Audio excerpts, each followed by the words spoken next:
Hey guys, we're here with Jordan Palmer, who just won back-to-back days in Speed Duel, getting 2 giant cards. These are some of the most sweet giant cards I've ever seen, with the Rainbow Dragon and the Cyber End Dragon. Pretty insane prizes you can get in Speed Duel, and he won back-to-back days with the same deck. It's crazy. Crystal Beast. So what'd you play, and any shoutouts you want to give? Cool. So yeah, I played a Crystal Beast using the skill card from Master Phoenix called Looking into the Future.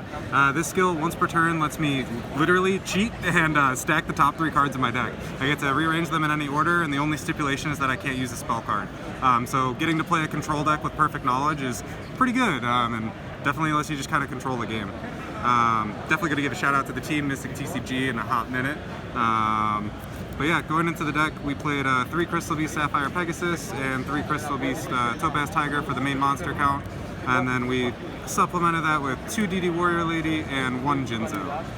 In case you aren't familiar, Speed Duels features a very unique approach to the ban list, in that cards are either at 3, 2, or 1, in the sense that you can only play 3 total copies or 1 total copy. So since I played this 1 copy of Jinzo, I was not able to play stuff like Foolish Burial or Rhoda, and since I played these DD Warrior Ladies, I could not play additional copies of the next card, Book.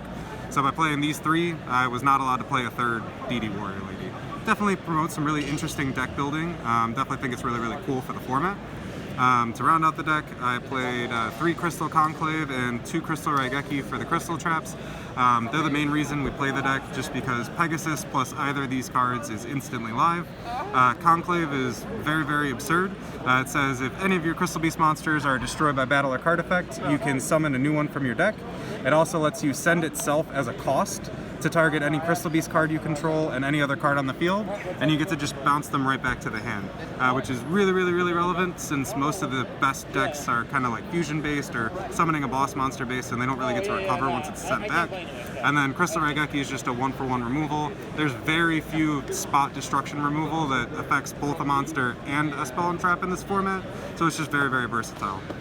To round it out, I played 3 Dust Tornado, just because a lot of the decks that we were playing or most people were playing, were very slower stall-based decks, and I just wanted direct answers to cards like Nightmare Wheel, which are very degenerate in this format. The last card I played was Wall of Disruption at 2, which was just very good for the format, since Speed Duels has just a lot more restricted zones.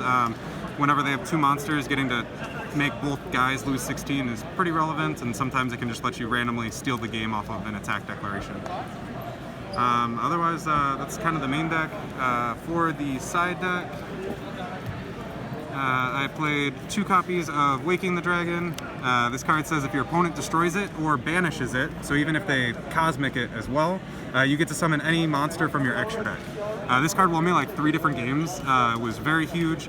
A lot of people are just ignorantly jamming a lot of back row hate. I mean, even I'm playing 3 Dust Tornado, so definitely a very good card, especially if you only set 1 and your opponent plays right into it. So otherwise, the only other trap I played was Straight Flush, which is, again, for the kind of slower decks that play a bunch of back row, as well as for the mirror match, just because since the Crystal Beasts clog your spell and trap zone, it makes it very easy to trigger the Straight Flush.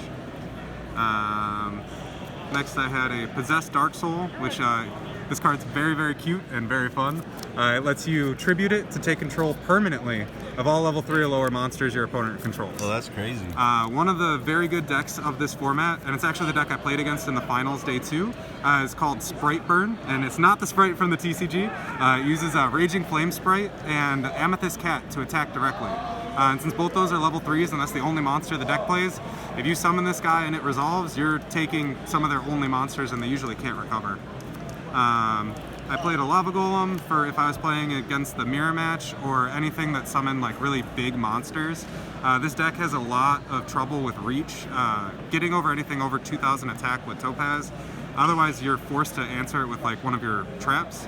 So this just helped me answer stuff, especially if I saw the deck was playing Jinzo. He is a very good card this format.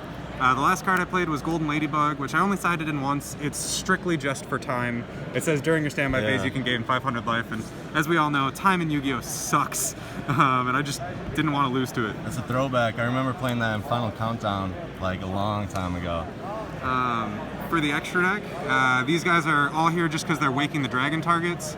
We got Thousand Eyes Restrict, who is really, really good this format, because there's a couple of decks like that Raging Cat deck, where since he's the only monster that can attack, sometimes you can just summon him and sit on him, and if they don't have an out to this card, since they can't attack, you can just deck them out. Next card is Ryu Senshi. Very, very classic staple Yu-Gi-Oh card. I'm sure a lot of people remember it from GOATS. He is super relevant. Just him being able to turn off Book of Moon and Blaze Accelerator against Volcanics, and his effect to stop almost every single trap in the format is just very, very good. This is hilarious. Ojama King is super relevant in speed duels and won me my match in top 4. My opponent triggered my Waking the Dragon, and since there are only 3 zones in speed duels, I summoned this, and he now could not summon a monster for the rest of the match. And I decked him out. That's insane. Yeah. I've got Destiny and Dragoon, who once per turn lets you pop a monster on the field, and if it's face up, you get to burn them. It's just a real big 3k beat stick, and you can randomly steal the game with the burn effect if you summon it, so just a good card. Cyber End Dragon, looking pretty good like this guy over here. He's just there for, if your opponent's low, and you can just steal the game with the piercing effect. Last guy that we do is the one that I actually summon the most usually, is Arcana Knight Joker. His effect says if there's a monster, spell, or trap effect that targets a monster on the field, you can discard the same card type that was triggered to negate that effect. Plus, he's huge at 3,800. And that's the deck. I just got a bunch of Fiend Sanctuary tokens. Last shout out I really want to give is just once again to the team, Mystic TCG. Huge shout out to my sponsor, Eden Salons. They're the best. Really appreciate them. Otherwise, just major shout out to the format, Speed Duels. I fucking love it. It's awesome, honestly awesome. Definitely recommend more people to get into it. It is super cheap. You can make my deck for like 30 bucks. Most of it came out of the GX box. Yeah. Yeah, and I mean, you've been innovating a lot in this like format of Speed Duel, so Yes. I think it's just really cool that like you can just take advantage of the game and like do like, new things like old Yu-Gi-Oh and stuff. So. Yeah, and I'm very, very excited to see the way things come out. We've got a new set that's going to come out before we get the next YCS in Minneapolis, so super excited to see where that's going to take us. Definitely love the different approach you get to take to deck building with the format. Yeah. Back-to-back giant cards though, that's crazy. Mystic TCG, go check them out. All right, thanks Jordan. Thanks, Tom.